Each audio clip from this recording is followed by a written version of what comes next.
Hello again, everybody. Welcome to another episode of our KTBS Political Podcast, The App. The app in this case has nothing to do with computers. It stands for Architects, People, and Politics. And our special guest today is Kathy Seiden.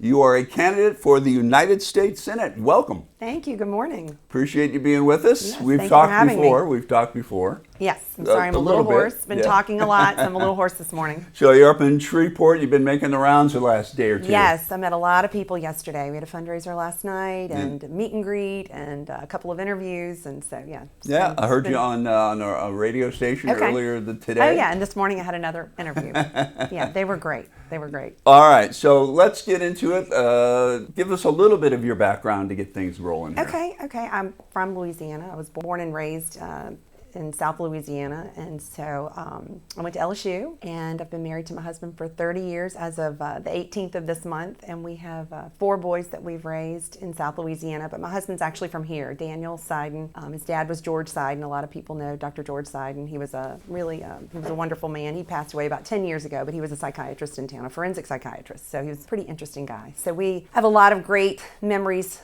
of Shreveport, and we got engaged here, and had a lot of fun times. So here. You know your way around. Yes, got to have a lot of good friends here. It's been really great to reconnect to everybody. It's been wonderful. So why did you decide you were going to jump into the U.S. Senate race? I think that is the most asked question I get. I know. It's a natural, right? No, I know. I did not take the path. I took a little bit of a different path. Yeah. But I think that's what we need right now. We need someone with some business background. I think it's, I was a mom for 20 years, stayed home, and then took over my father's business. And I think I've said this many times, that we need people in Washington right now who know how to run a small business or know how to run a business in general. Mm-hmm. Because I think that when you are in government for so long, you just get out of touch and you don't understand what real people are going through. And I did not see anyone that inspired me that was in the race, and I thought that it was a good time for somebody who understood what families are going through to throw their hat in the ring, have a little bit of a different approach to government.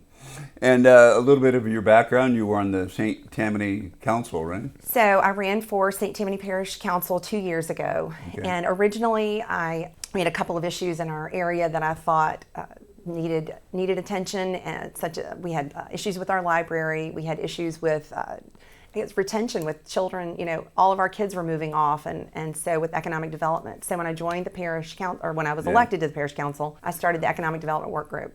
Well, it's been a problem throughout Louisiana. Kids moving out of the state, right? So that's 2 things, right? So kids moving out because there's no opportunity, and that's why I started the economic development work group at St. Tammany Parish, so we could try to retain, because we have our kids, they deserve better. So that's why I ran for parish council in the beginning.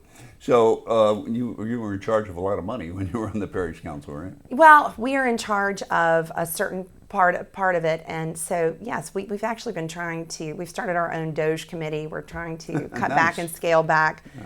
And so, that's what we're in the process of doing right now. So do you feel that experience translates to the United States Senate? Absolutely. I see issues in St. Tammany Parish are similar to issues all over the state, and it does run all the way up to the federal level. And so, yes, I think we get less infrastructure money than a lot of states in the South. We get, like I-49. I was talking to some local residents. I-49 needs to be completed. Mm-hmm. I think that would create an economic boom. It's just small. I think it's 2 miles of I-49 that needs to be. Yeah, there's a lot of people here that have been fighting that for a long time. Yeah, I would fight for the infrastructure dollars to complete that. Yeah, well, that's a good project. Yeah. Sure. A lot of people are for it, some are against it, and they're kind of holding up the progress there. Well, I think it's I think it would benefit the city of Shreveport. Of course, look, this. Name recognition is tough. You really don't have the name recognition starting out here. Right. We're starting to get there, and social media is so great now that, I'm not a huge fan of it, or I wasn't, and now I understand that it's necessary, and we've gotten mainly, it's funny, I didn't know what the reaction would be on social media, and it's been really positive from local Louisiana residents. The only funny messages that we've gotten that have been kind of out of line, all from out of state. I don't even know how they found me. So I hope as many. I know. It's crazy. Come on. No, I know, but it was surprising. So, right. But the local Louisianians have been very supportive. It's a family first, common sense message, and it's really resonating with people, so it's catching on. Tell me about some of the, I guess, I was looking at your website, Right. and you said you support President Trump, right? Right, I support his agenda. And then I really like this line, biology isn't bigotry. I thought that Yeah. was cool. Explain that. So, one of my sons is 6'7". Yeah. Can you imagine if my son came to me and thought he was a woman at some point and wanted to play against other women? Right. It would be insane. And I don't know how we got here, but I do think that's on the. I think we are starting to see that Transition away from that? Yes, Yeah. I think we're starting to see that decline. I really do. I would be in favor of that. Yes, yeah. I probably shouldn't So, say yeah. that, but come on, let's face No, it. absolutely. Well, it shouldn't be something controversial. Like you said, it's biology. Right. And we are different, and that's fine. So, but I think that whole mindset's on the decline. Yeah. 100% pro-life, it says on your website. Yes, I think every life is precious, but I don't know if we do enough. I'm Catholic, and I would like to see us do more for women who do choose life. And so that is going to be a priority for me as well. Mm-hmm. And secure the borders. I mean, the president's done a pretty good job of that. In It short has order. been amazing. I think Yeah. in 2 weeks he got the border cleaned up. So yes, I will continue to support his efforts to Yeah. secure the border. Yeah. Well, let's hope there's no slide back, right? No, and I don't think there will be. I mean, every sovereign nation needs a border. Yeah. Well, otherwise, I never understood that either. I didn't understand Not having one? having Right. a free Right. flow of School whoever. choice. You're for school choice. Yes, I am. Louisiana needs to focus on our education. We are lacking. We are behind, and so that Getting better though. So Slowly. So we are on the upswing though, and so I know our local legislators that I've gotten to know very well are excellent, and they are working tirelessly on that, on education and I think we're 34th now in fourth grade reading when we were maybe 50th, 45th or 49, 50th yeah, something in the like bottom that. 10, Right, and so certainly. people really are focused on it, and I do. I think we're on the upswing with that as well. And this last point I took from your website, energy. You're in favor of, I guess, energy independence again, right? Absolutely. Just like President Trump. And we should be a key player. I know in the 70s, early 80s, we were I think top 3 for Yeah. oil production and that kind of thing. But I don't know if we'll ever get back to that level of oil production. But we've got oil and gas, and I think with President Trump's energy dominance plan, Louisiana should be a key player. We should be one of the wealthiest states in the country, and I think we can get back to that. We got all the right pieces. You just got to get them. Our resources are there. Yeah. It just has not been. I think the synergy with Kennedy and with Scalise and Johnson in power right now. If you have another senator that works with Senator Kennedy, that we'll get back to that. So I take it you feel that the current other senator doesn't work well with Senator Kennedy. I know that they voted separately, different ways on different items, but I think that Senator Kennedy does need help. He can't do it all by himself, so I think he needs help. So take us back through your decision to do this. I mean, this is a tough thing. This is a tough business you've chosen. I know. I know I said it on my, I think you watched my video. I did. I would go and sit in church every day. I knew I felt the calling. I knew I could see the vision for Louisiana. I am so done with being in the bottom 10. I'm ready for us to be, we can explode. Louisiana just has so many wonderful people. Our culture, I've lived away and we came back to be around family and our culture. You just can't match it anywhere. Not to mention our food.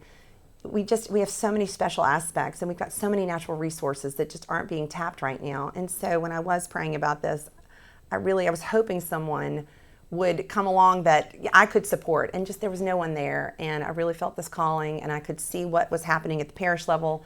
And I said that earlier, I could see it going all the way to the federal level. And so I decided to throw my hat in the ring. And I know everyone is not, this is not the normal path, but a businesswoman and a mom Is there a that normal perspective. path? Is there really a normal path? That's changing right now. Yeah, it sure is. 18 out of 100 senators have no state legislative experience. Mm-hmm.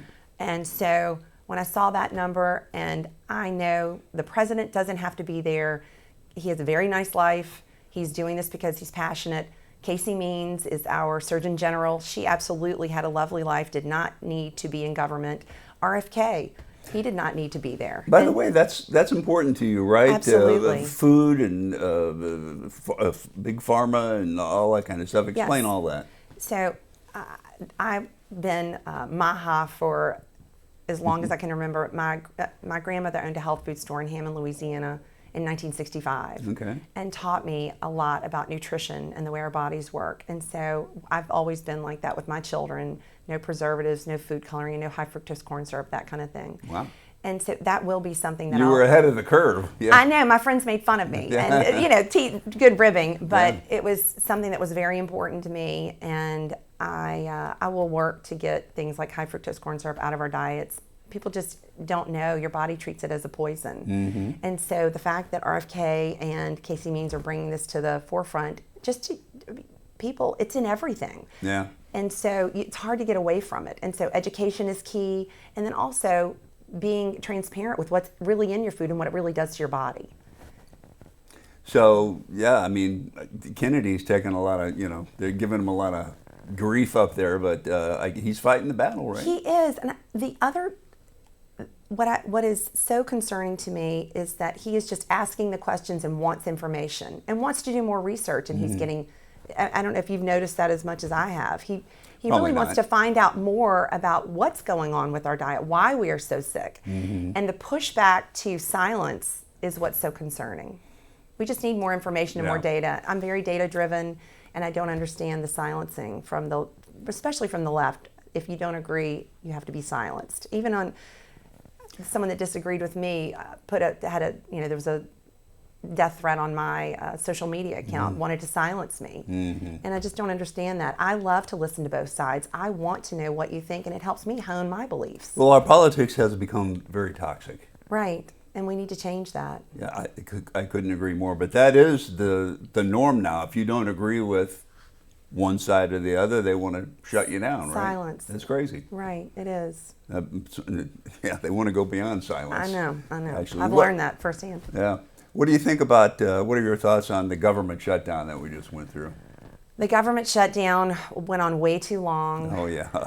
I saw firsthand some of the effects that it had on some of our local friends that I didn't even know would be touched by it. And then, of course, I've been traveling a lot, and so I know that it hurt our air traffic controllers, and they were showing up without pay, our servicemen, and that's something that can't happen again. It could in January. I know it could. I hope cooler heads prevail, and I'm hoping that they can work this out.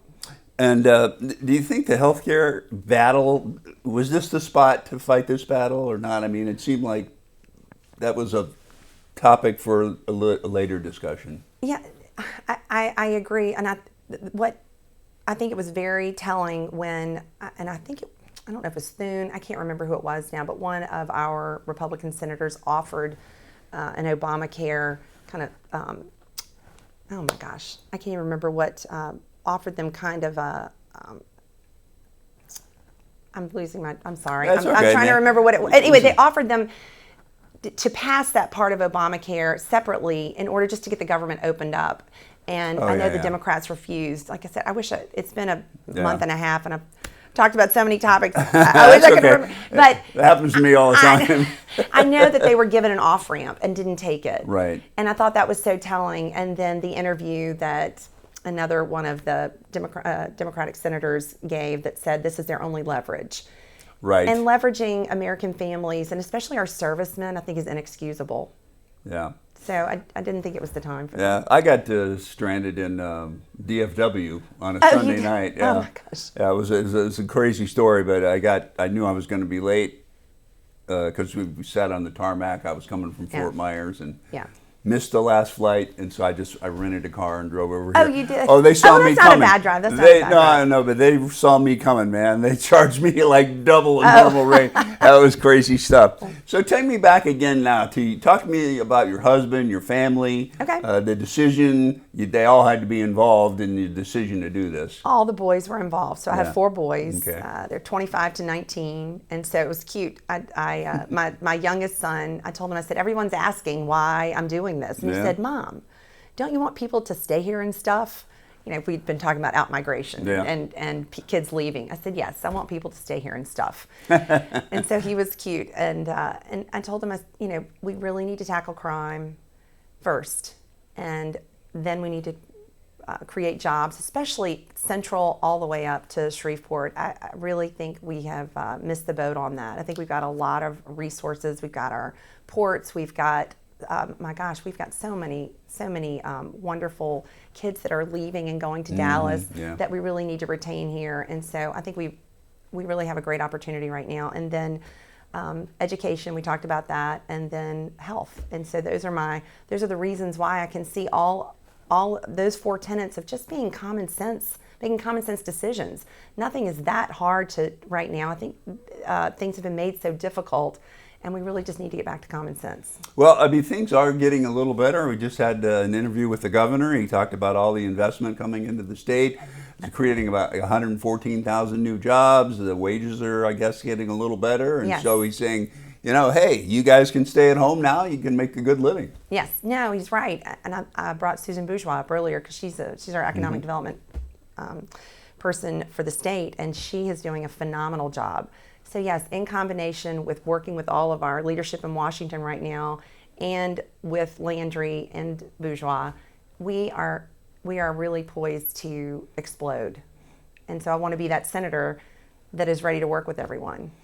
Okay. So your husband supports this, right? My husband is very supportive, and my kids, my oldest is in law school right now, and my oldest, Noah, and then I've got one son did leave and go to Dallas. He's with his wife, and I've got 2 younger sons.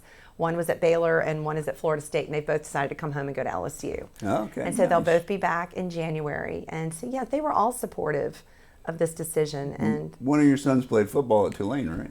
my oldest played football at Tulane, and we had a wonderful 4 years. Yes, and so he looked at moving away, but again, he loves Louisiana. We all do, and so he came back and went to in Miami for about a year after he graduated, and then moved back to go to law school at LSU. Okay, good for him. Yeah. So look, this is an expensive proposition too, right? Running for the United States Senate. Yeah. This is not for the faint-hearted when it comes to money. No, it is not, and we have had a lot of support.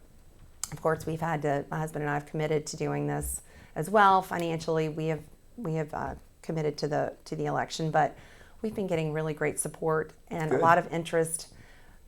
Having a business background in comparison with the other candidates is what really makes me different. And also a mom that stayed home for 20 years before she took over her father's business. It really gives me a unique perspective on what families are really going through. And so I think that's why when I do go meet with different business leaders, they are very interested in my candidacy and see the vision that I've got for Louisiana. And like I've already laid it out, a very common sense approach to how we can turn this state around. We really should be in the top 10 of states in the country. We have so much to offer. Yeah, well, I would not disagree with that. You've mentioned crime a couple times. Yes. Tell me why it's so important to you. So, because you cannot live the life that you can't live a fulfilled life, especially in our poor areas. I think they've been left behind for too long and ignored for too long. I would love to bring the National Guard into New Orleans. When we were in New Orleans in January and went to the Super Bowl festivities, it was electric. Everyone was having such a good time because we all felt safe. I walked around parts of New Orleans I hadn't walked around in years. Yeah. We had so much fun. We've gotten complacent about it, and I think we just think this is just the way it has to be. And I've lived in other areas, and my eyes were completely open. No, this is not how it has to be. Yeah. So first, I think we should bring the National Guard into New Orleans, but also we need more dedicated funding for our law enforcement. especially, so I was talking about the I-49, completing that corridor, using that extra money maybe to put towards security, police officers, and education. And I just think it is just a quality of life issue. We've ranked 50th now in quality of life. Okay. And I know, like that's you said, not good. No, it is not good, and it was this year. And I just think it's time that our citizens felt safe. Like I said, especially in our poor areas, it's just that's a crime that they cannot walk and feel safe in their own areas where they grow up. The state legislature did take some steps to try and address that. You think it didn't go far enough? I think we didn't. I think we do need to have. I hope Governor Landry does take the lifeline from the president and does bring the National Guard down. I think it is getting a little better in New Orleans, but it's just gotten so bad. Yeah. But we have new leadership in New Orleans. Helena Moreno was just elected, and I'm hoping to work with her. I think she's ready to clean the city up. How important is it for New Orleans to be that, I guess, shining gem? New Orleans will be the economic driver of our state, and it should be, especially with what happened in New York. I think we're going to be the #1 city in the country. New Orleans is so unique. I do. I see New Orleans as, yes, I see New Orleans will be our economic driver.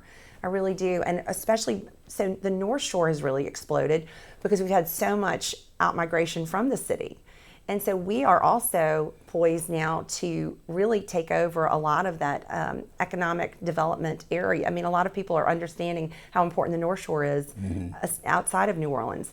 But now to bring New Orleans back, it would be amazing. What about for the rest of the state? So you'd want to maybe start in New Orleans and get everything ship-shape there and then move up the state? Well, we can do it all. I mean, we can do a lot of it at the same time, Okay. yes.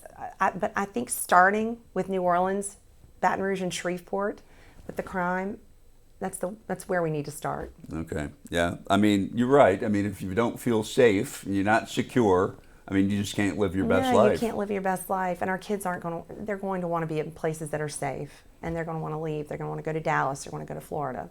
And, or, anywhere in Texas and Florida. Yeah. They're really appealing. They have so much opportunity there. And it is safe. So it's easy to see what they're, what they're doing. So crime would be the #1 thing you'd want to tackle, I guess, if you win the election? Because I think start with, anyway. To start with crime, and then bringing our jobs back. Economic development is huge for me. Right. To keep our kids here. When you were in St. Tammany and you were on the Economic Development Council there, or committee? Committee.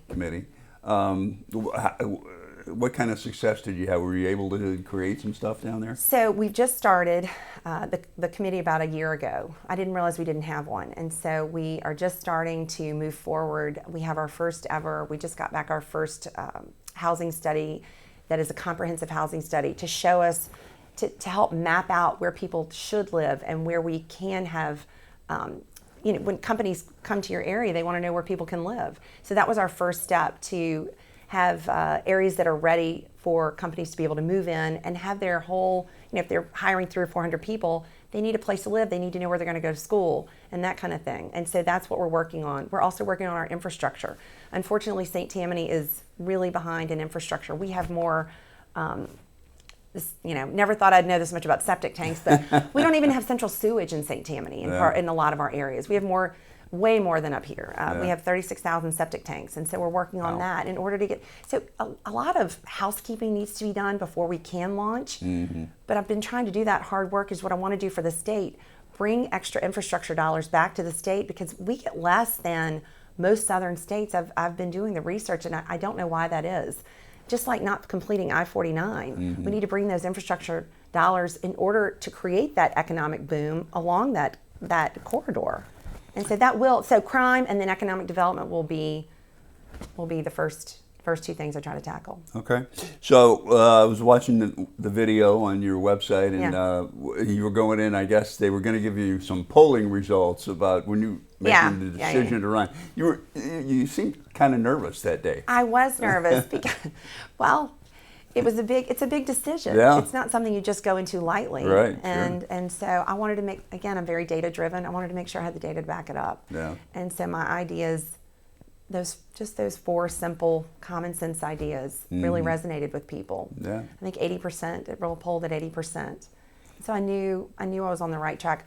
I wasn't sure if people believed like I did like I said, we just need to get back to common sense decisions. Yeah. So the pollster that was on there said, "Look, good news, bad news. The bad news is nobody knows who you are. Right, right. And the good news is they want to know who you are. They want something new, right? Yes. And so that's why I have been, like I said, I'm a little hoarse, but this is something I'm so passionate about. And so we've been crisscrossing the state and getting to know everybody, and the message is really resonating.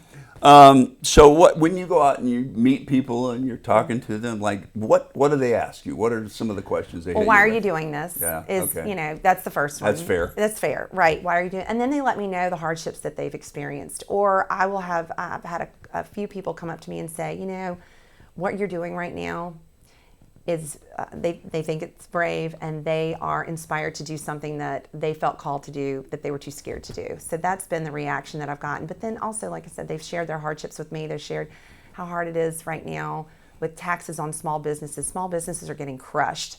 Yeah. And we've got to streamline and figure out how to alleviate some of that crushing burden, because they are the heart. I mean, our business, we have a gas station, a little grocery store, and that's what I took over. I had no idea what I was doing, and a little strip center. And the guys that have been coming in our store for 40 years are still coming in. Their kids are coming in. It's these places that we need to preserve and give them a break, because I just remember how many hours my parents would spend when they first opened. I was very small, and I remember them spending 7 days a week there, making it work. Sure. Yeah. And again, our legislature did tackle the tax problem in a special session, and they did some good work.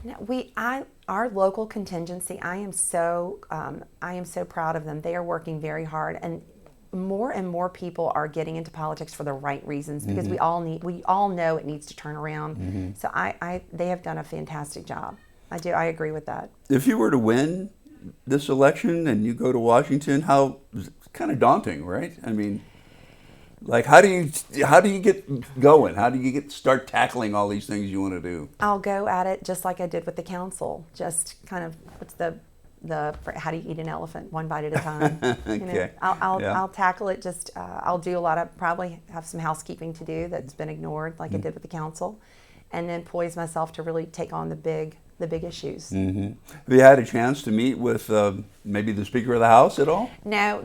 In all fairness to them, it was the shutdown was going on when I went to Washington, and so I did meet with some of the assistants and that kind of thing. So and then met with different business leaders, but nobody yet. Okay, that's coming. Okay, we're down to like our last couple of minutes here. Okay. So if people want to get involved with your campaign or donate to your campaign, how do they do that? They can go on KathySeiden.com. It's SEIDEN, and you can find me on Facebook. You can find me on Instagram and Twitter. And there are 2 videos that we have. When my team approached me about doing a docuseries, I was a little skeptical. But it's the first time you can really see a candidate and who they really are, and how their family is, and what they really do in real life, and how they will be as a candidate. And so it's been a good experience. I watched the first one. I didn't watch the second one, but the first one was really good. Well, thank you. Well, the second one is about our business. Okay. And so you can. Oh, I saw it's called The Store. The Store. I didn't know if it was you going to the grocery store or what. No. Okay, now I get it. It's my grocery That's store. a scary thought too, right? Oh my gosh! Can you imagine? If you could have seen me go to the grocery store with those 4 growing up. Yeah, I bet. Oh my gosh. So we're empty nesters now. I'm still trying to adjust. Yeah. I still make a ton of food. My husband wonders, what are we doing? It's a hard habit to beat. I cooked a lot. So it's KathySeiden.com. Yes, KathySeiden.com. SEIDEN. SEIDEN. See, I always like people to have EI because I have EI in my name. Right? Okay, well, and people usually transpose them. So yeah, so SEI. They do. Yeah. They do. Yeah. People cannot pronounce my name. It's Beimfor, BEI, just like SEI. Yeah, So just like it. EII. I always pronounce EII. Some people pronounce it E. I don't know why. But it should be I, right? Right. Okay. Last minute or so here. Yeah. What's the final message you'd like to leave with folks? The final message is I want people to know that I will serve your family. I am not going to worry about my career. I'm here to serve, and I think a lot of politicians have lost touch with that, and we need to have more people that are interested in serving. You're not a career politician. I'm not. You just want to go up there and make things better. I want to make things better. I want to get the job done, and I'm not worried about credit. I keep saying I think. My husband told me you need to drop that. But I know that moms always, they're always used to sacrificing for the greater good. And we need more people in Washington that understand sacrifice for the greater good and serving. All right. Back to serving. Very good. Kathy Seiden, candidate for the United States Senate from Louisiana. Thanks for being with us. Thank you so much for having me. You bet. Thanks for watching this episode of The App, Arklatex People and Politics. Have a good one, everybody.